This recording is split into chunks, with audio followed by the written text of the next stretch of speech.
വിശുദ്ധ യോഹന്നാൻ എഴുതിയ സുവിശേഷം അധ്യായം 7 വാക്യങ്ങൾ 1 മുതൽ 13 വരെ. കൂടാര തിരുനാൾ. യേശു ഗലീലയിൽ ചുറ്റി സഞ്ചരിച്ചു കൊണ്ടിരുന്നു.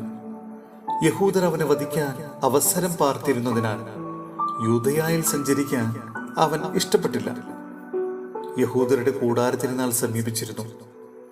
അവന്റെ സഹോദരന്മാർ അവനോട് പറഞ്ഞു, നീ ചെയ്യുന്ന പ്രവൃത്തികൾ നിന്റെ ശിഷ്യന്മാർ കാണേണ്ടതിന് നീ ഇവിടം വിട്ട് യൂദയായിലേക്ക് പോവുക. പരസ്യമായി അറിയപ്പെടാൻ ആഗ്രഹിക്കുന്നവൻ രഹസ്യമായി പ്രവർത്തിക്കുകയില്ല. നീ ഇതെല്ലാം ചെയ്യുന്നെങ്കിൽ നിന്നെ ലോകത്തിന് വെളിപ്പെടുത്തുക. അവന്റെ സഹോദരന്മാർ പോലും അവനിൽ വിശ്വസിച്ചിരുന്നില്ല. യേശു പറഞ്ഞു, എന്റെ സമയം ഇതുവരെയും ആയിട്ടില്ല. നിങ്ങൾക്കാകട്ടെ എപ്പോഴും അനുകൂലമായ സമയമാണല്ലോ. ലോകത്തിന് നിങ്ങളെ വെറുക്കാൻ സാധിക്കുകയില്ല. എന്നാൽ അതിന്റെ പ്രവൃത്തികൾ തിന്മയാണെന്ന് ഞാൻ സാക്ഷ്യപ്പെടുത്തുന്നതിനാൽ അത് എന്നെ വെറുക്കുന്നു. നിങ്ങൾ തിരുനാളിന് പോയിക്കൊള്ളുവിൻ. ഞാൻ ഈ തിരുനാളിന് പോകുന്നില്ല. എന്തെന്നാൽ എന്റെ സമയം ഇനിയും പൂർത്തിയായിട്ടില്ല. ഇപ്രകാരം പറഞ്ഞ് അവൻ ഗലീലയിൽ തന്നെ താമസിച്ചു.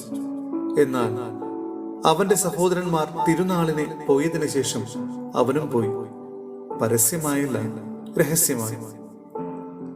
അവൻ എവിടെയെന്ന് ചോദിച്ചുകൊണ്ട് തിരുനാളിൽ യഹൂദർ അവനെ അന്വേഷിച്ചു കൊണ്ടിരുന്നു. ആളുകൾ അവനെ പറ്റി രഹസ്യമായി പലതും പറഞ്ഞിരുന്നു. അവൻ ഒരു നല്ല മനുഷ്യനാണെന്ന് ചിലർ പറഞ്ഞു.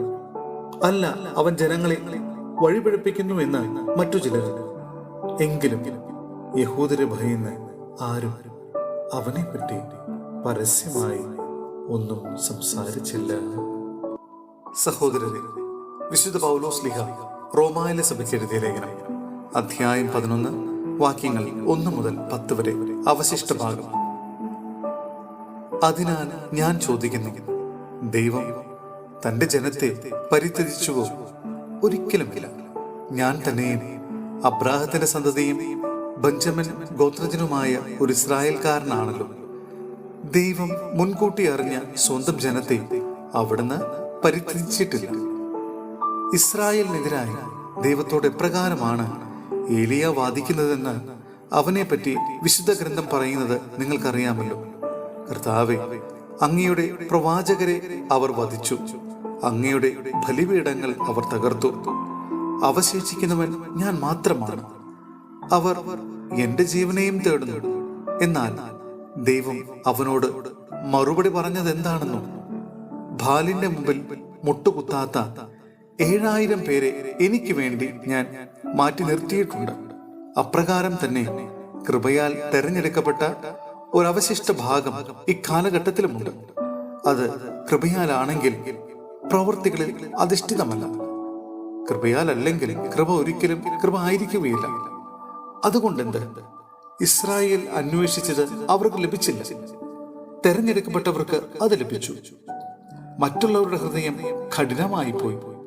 ഇങ്ങനെ എഴുതപ്പെട്ടിരിക്കുന്നു, ദൈവം അവർക്ക് നിദ്രാലസമായ ആത്മാവും കാഴ്ചയില്ലാത്ത കണ്ണുകളും കേൾവിയില്ലാത്ത ചെവികളുമാണ് ഇന്നേ വരെ നൽകിയത്. അതുപോലെ തന്നെ ദാവീദ് പറയുന്നു, അവരുടെ വിരുന്ന് അവർക്ക് കെണിയും കുരുക്കും ഇടർച്ചയും പ്രതികാരവുമായി തീരട്ടെ. അവരുടെ കണ്ണുകൾ കാഴ്ച നശിച്ച് ഇരുണ്ടുപോകട്ടെ. അവരുടെ നട്ടെല്ല് എപ്പോഴും വളഞ്ഞിരിക്കട്ടെ.